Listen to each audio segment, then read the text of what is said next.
And I don't know why, I always held my camera. I don't know why I wasn't holding. Maybe it was a caution or something. But here you go. If it was a caution, I wouldn't be standing there ready to go. Well, that's what I'm saying. Why am I not holding my camera? You're just being lazy. You're holding, well, what else is it? I don't know about you, but I remember where I was at when the direction of my life was formed, Michigan International Speedway, on August 23rd, 1974, when I saw Richard Petty's fire red and petty blue Dodge go screaming by. Since then, probably just like you, we've been hooked.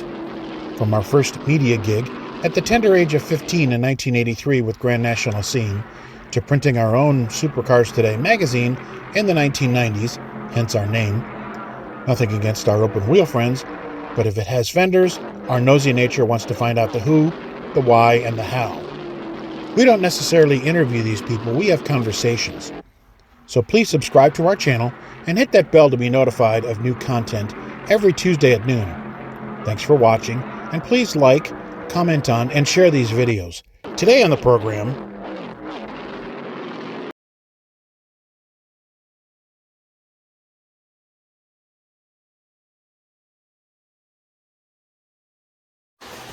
We haven't done a show and tell, or like Bobby Bowser called it, maybe show and don't tell in a while.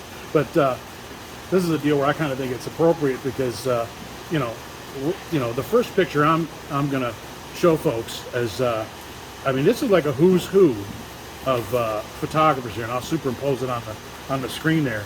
And I mean, yours. I mean, of course, you're up in the end where you can see yourself, but you got Showbat, you got Don Grassman, you got Bryan Showbat. I mean, you guys. There's Bobby Lesor, there's Sam Sharp. Yep. Oh, there's LaDon George down there at the bottom. Yep. There's Harold Henson. You know, these are. LaDon Ernie is in there. There's Cavelli. Yep. Where? I don't see Cavelli. Where's he at? Look at Elton Sadler's finger. Oh, duh. How the heck did I miss that? I mean, you're talking about a who's who of shooters there. Of that era. Well, different eras had different eras, yeah. I mean, right nowadays, you know, you see, I think. Well, you mentioned Powell Parker, T. Taylor Warren, those types. That was our era. That was their era. Don Hunter. Yep. For me, you know, Showbat and Elmer, you know, that's who I, and you know, Howard O'Reilly, who fortunately got killed in that traffic accident. You know, guys like that. And you know, I did the same like you did. I watched their style. It's wow, you know, that's. And then of course you get there, you know, you don't know what in the world you're doing. You're like, wait, what am I supposed to shoot? Oh my God, you know. And here's Richard Petty walking my way. Here's David Pearson. Joe Yarborough. Boy, is he short, you know. And you're like, whoa.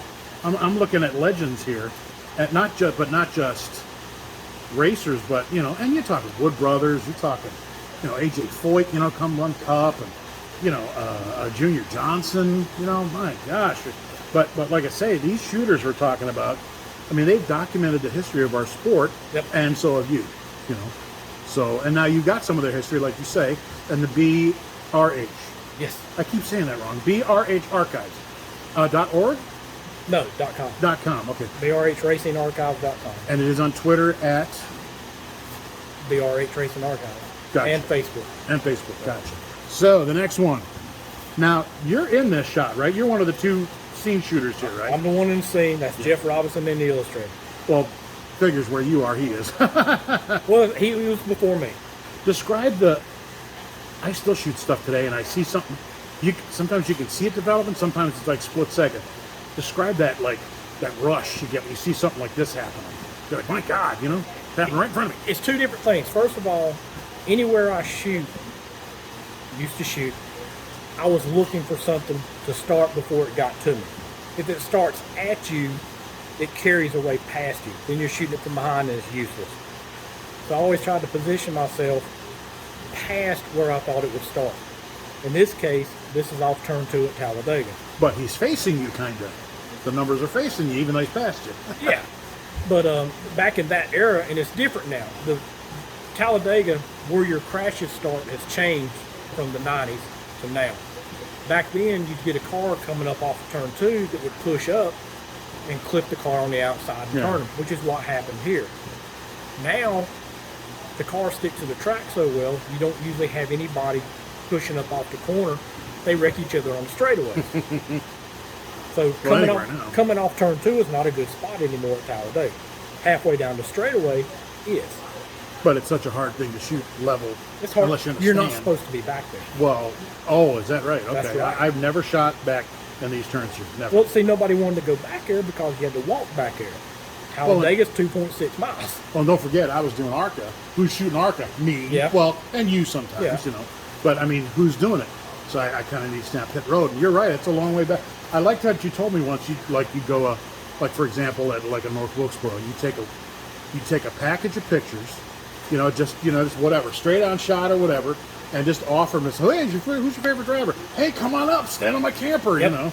Because you couldn't get out in some of the corners, they wouldn't allow you, but there's a camper 3 feet behind where you would stand on the other side of the chain link. So, like I say, I carry a pack of pictures. Who's your favorite driver? Hey, can I stand on top of your camper and shoot? Heck yeah! Did that at Michigan a lot. You couldn't go out in the corners at Michigan. Right. And shot off a bunch of H.B. Bailey fans. Because they were in bus number 36. It was an old school bus. Well, look what I got. They'd feed you, give you a place to go when it rained. And if you got to pee. Yep. Really cool people. So, the late, great John Talon and you. Nope, Dale Barbie. Dale Barbie. Jeez, what the heck am I talking about? I saw the beard. I'm sorry. I'm trying to segue into my next question. Dale Barbie, the late, great Dale Barbie. You and him are on the roof at Bristol. Yep. That is a long way down. Talk about that. My first time spotting up there, my only time at Bristol. You can look straight down and literally the car, you're almost seeing underneath the car. Yep. You're a long way up there. That was, after I left scene, that was one of the options that opened up for me. We always had people that shot certain places. We had Don Kelly that would shoot off a roof. Russell Norris would shoot off a high spot. I didn't get a chance at that. When I left scene, then I got chances to shoot from different places that I used to. One of them was Bristol. One up on the roof at Bristol was great because you could see the whole racetrack. And Dale, you see, he's in a scene shirt and I'm not. Right. Dale was still with scene. I had left. Right. And so I got to shoot with some people I normally wouldn't have gotten to. Yeah. So this is before the race up there, back when the grandstands were full. When they were full, You right. look in the background, the stands are full. Yep. And so got to shoot with Dale up there a couple of times. So next picture, Bryan and Jeff Robinson. Yeah, it's sometimes the stress when you shoot or in the media is could be overwhelming. So we had to blow off a little bit of steam there. That's not stress. Oh no, That's just being stupid. and maybe a little inebriated. That was probably 12:30, 1 o'clock in the morning. Adams Mark Hotel in Charlotte for a National Motorsports Press Association convention. Yep. We wound up in the lobby, had pizza delivered to the lobby. There were several of us. There were several other people involved in this incident. We actually graduated from the luggage carts, which they took away from us, to this chair. Just like in Stroke or Ace or to whatever. This chair we found with wheels on it. So we were just stupid. We were having fun. We were out there to have. We wanted to shoot races. Can't do that nowadays. But we had fun doing it. We had fun doing it. Next picture. This is a guy that means a lot to you and I both.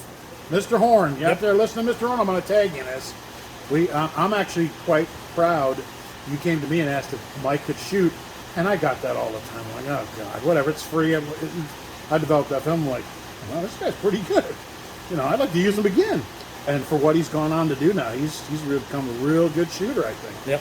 Yep. And a good, I mean, you know him way better than I do, but good dude. That was my traveling partner for a long time. He lived a block from me. And I actually met him at a model car show. He was a model car builder, as was I. Yeah. And the first time I met him, I pissed him off. That's how I met him. Yeah, and you know Mike. And so he wanted to shoot. And so got him hooked up with Fast Track because they needed pictures. He would work for free. That was the price they were willing to pay. Right. And that's the price we all loved at that time. He established it. He established himself. He did. He really did. Mike's one of my best friends. And he's still establishing himself today. We spent a lot of time on the road together because we lived a block from each other, so we traveled together. And Well, you couldn't have pissed him off that bad. he got over He it. got over it, right? Well, here's the next shot. Another who's who of shooters. Go ahead and name them from left to right. John Towle, LaDon George, Ernie Mache, me, and Bryan Chobat. What an era, huh? What Yep. an era. What a. I mean, the That was set up for ESPN. They were doing a story on uniforms. That's at Darlington. And they had strung these uniforms up for whatever segment they were going to do. And so one thing led to another, and that's what wound up happening with them. great idea. It's like, geez, I wish I'd have thought of something like that. This is about when I met you, you long-haired hippie freak. Yeah. Yeah, we. I would say that day at Martinsville was probably what, about 6-7 people, I think. Probably. I think. Yeah. I think that was Cindy about what we had. I think Cindy was, I think, still photo editor, or she left. Cindy, No, she was still. Cindy left in September, October of '92. So then that would have still been Cindy doing Yeah. photo editing duties. Then I left. I got the bright idea to do my ARCA magazine, and a couple months later, oh my God, what was I thinking? Anyway, and you came on, and I publicly thank you for doing it, because folks, you know, I've always said the only people that make money in ARCA is ARCA, and but I tried, and I couldn't afford to pay anybody. I could credential some, but you know, I'm going to reach out to my buddies who I knew, and one of the first ones I reached out to was Bryan, and Bryan said, "Don't credit me because I'm on their credentials." I said, Yep. "I'll credit Mickey Mouse. I don't give a crap." And you stood out in the turns. You got what I couldn't get. We didn't cover ARCA. The only Right. time Scene would cover ARCA was if it was a big wreck. Or it was a cup guy coming to cup, or guy that went back, Yeah. or whatever, something big. And, like I so, said. and it was a race. I was there, and I was going to shoot the race. And I appreciate, trust me, I appreciate it. My dad was in one turn. No offense to my dad. My dad, okay, shooter. I mean, but you're a shooter, you know. I mean, come on. And I had to stay in the front stretch to cover the race. You can't look back now on social media, because there wasn't any. Yeah, and most of those races weren't on TV, so I couldn't go back and get notes later. I had to either see it or go to the media center. And if you're at a track like Kildare or Toledo or whatever, you're not going to get notes. You take your own notes. And, you know, I could shoot across a place like Toledo or Flat Rock or what. I could do that myself. Yeah. But at Super Speed, well, Atlanta was cool because you could see the whole track. But you're getting shots like, you know, that I couldn't have got. Nice media quality shots. And still to this day, folks, if I need a shot, who do I call? Hey, Bryan, you got this? No, I'm just kidding. I remember asking you once. It's like, Bryan, you got all these pictures of you and whoever. How come we don't have a picture of you and me? Oh, I know we do. And here, folks, when you see it on the screen, here's Bryan working, and what am I doing? Nothing. Charlotte, 1996. I don't know if I don't know if it's the spring or the fall, but one of them things. And I don't know why I always held my camera. I don't know why I wasn't holding it. Maybe it was a caution or something. But here you go. If it was a Show caution, off. I wouldn't be standing there ready to go. Well, that's what I'm saying. Why am I not holding my You're camera? just being lazy. You're well, what else is it? I don't know if you remember that day in May, the day of the Winston. Were you there for that, the All-Star race? What year? That 96. Yes. Hottest day I ever felt at the track. Talladega's in July. I didn't do that. They were only running Talladega once when I come along. Myrtle Beach in July. Never been to Myrtle Beach. Bush races at Myrtle Beach were the 4th of July weekend. No thanks. Nasty. Very nasty. I remember standing at pit road at Charlotte there, and it was so hot, like on Johnny Carson. How hot was it? It was so hot. We're standing on pit road. It's, I don't know, practice or ready to qualify. My feet are burning. And I said, okay, I got to stand on the paint, the painted lines. It is so hot. I couldn't believe it. And that's another thing that we got to deal with, you know, the heat, the sunburn, whatever. You got your, suntan lotion running into your hands, running into your eyes, And I don't know how Showback took pictures with glasses. I tried it once the sunglasses came up, whacked myself on the head. But okay, these are coming off. That goes back to the dedication of a lot of people. There are guys that shoot now that will go out the corner for a while, come back in, download images, get cooled off, have something to eat, go back out, shoot some more. If they miss something, they don't care. I didn't want to miss anything. I don't want to do it either. And so that mortified me to think I might miss something. when they were under green, I was cocked and loaded, just like that. Camera in one hand, ready to pull it up and fire down. Oh yeah, absolutely. And now our last shot. This is my partner in crime, folks. The NMPA. I got a hold of Bryan one year, and I said, hey, not NMPA, scene reunion. I said, why don't we do a reunion? What do you think? He said, because he lived around here in the Charlotte area. Why don't we do a scene reunion? Yeah, that's a good idea. You know, and I needed your help because, you know, where should we have it? What should we do? What's the time of year we should have it? And he came up with a perfect time. I have it when at the time we had it though, they were doing, you know, the previews, the season previews, you know, the Hall of Fame, you know, NFPA was going on. I mean, they're really only now is the NFPA. But still, what a fun time to get back together with these guys because most of them ain't shooting, you know, anymore. No. You know, I mean, if they're doing it part time. So, yeah, I mean, we only missed 1 year. That was 2021 because of the pandemic.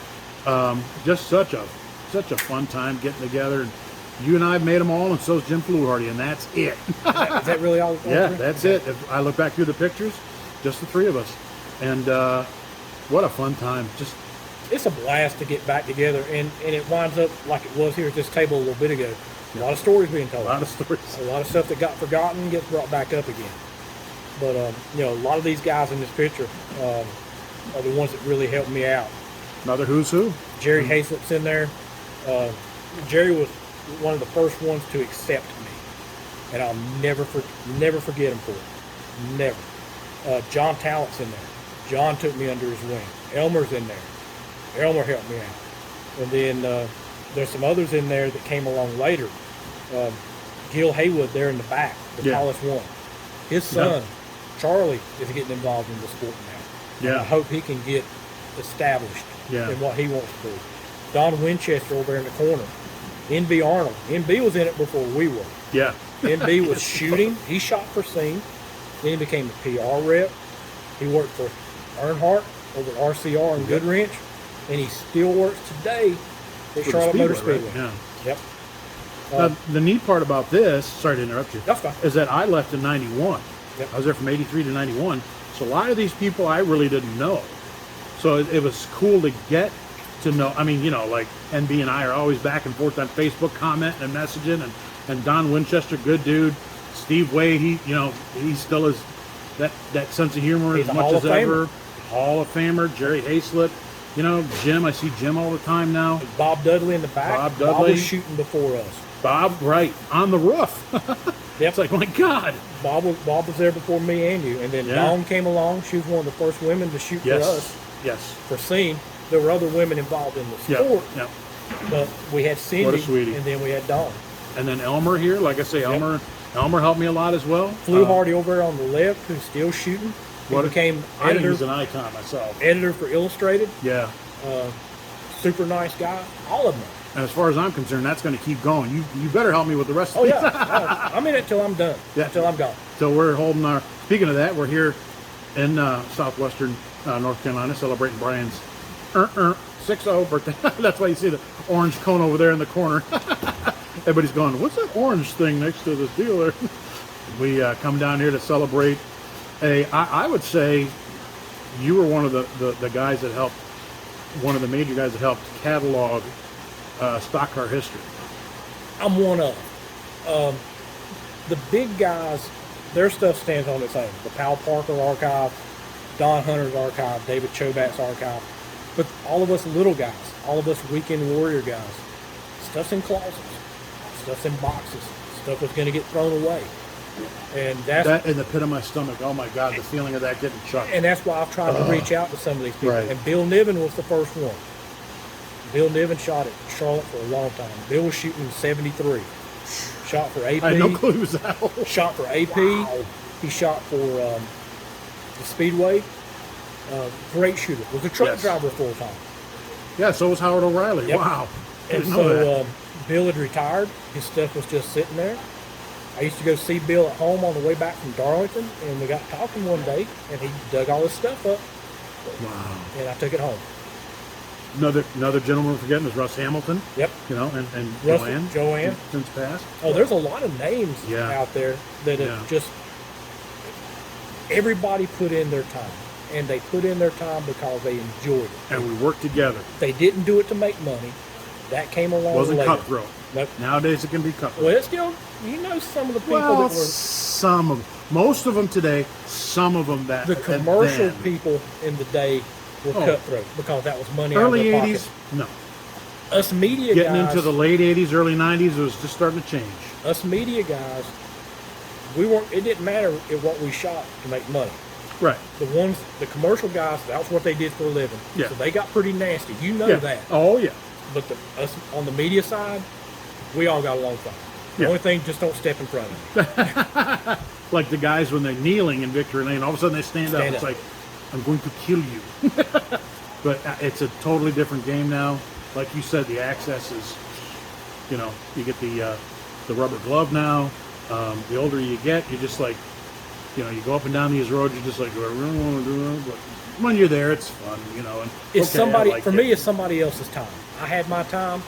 Yeah. I enjoyed the hell out of it. I made a Yeah, lot full of time friends. or even part time, half of it. No, not gonna happen. Some of my best friends came from my days in racing, Oh yeah, and absolutely. That's why I came from Detroit down here to North Carolina to come to your surprise party. Heck yeah, So, in closing, now you're not dead yet, but when they look back on you, what do you want? I mean, we don't write our own eulogy, but what do you want people to say about you? How do you want to be remembered?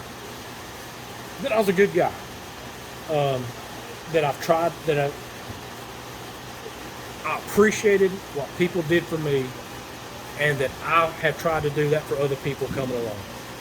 And that's it. I mean, I just, that's all I want. Well, folks, we're going to lead out of this segment of Supercars Today TV, and I want to say thank you, Bryan Hallman, first off for your decades of friendship, second off, your cooperation every time I need something, third off, it'll be July 2nd here in a couple hours, and Bryan Hallman shares a birthday with the king, Richard Petty. And if you haven't liked any of our videos or subscribed, please do so. And please share these videos. Bryan better do it. Because he doesn't do many of these, but when he does, it's good to get that perspective from somebody that's seen that era into this era. Because they have that kind of, I've seen both. And you know what? We wouldn't call you retired, would we? I mean... Yeah, I am. My deal now is the archives. I'll probably never shoot another cup race. I love Darlington. I love Throwback Weekend. I lived for that. It was because it was just so cool. Some of the old guys would come down, the paint schemes and all that. It was just a blast for Throwback. And that's the one I missed the most. The rest of them, the 600, long day, middle of May, hot as crap, rain. But Throwback Weekend at Darlington is the one I sit there on the couch and go, damn. But do you look back and go, get that itch? When something happens. When I could have been in that turn. When something big happens, you always want to have a shot at it. And all I always wanted was to have a shot at it. If I screwed it up, that was on me. The next time, I'll get it that next time. But just like that gambler, right? That next one, that next jackpot. Well, again, thank you for being on the show, sir. I'm going to shake your Thanks, hand man. on camera. And again, happy birthday. Good to see you. And folks, again, please like and subscribe. Thank you for tuning in, and we will talk to you soon. Thanks, Bryan. Thanks, man.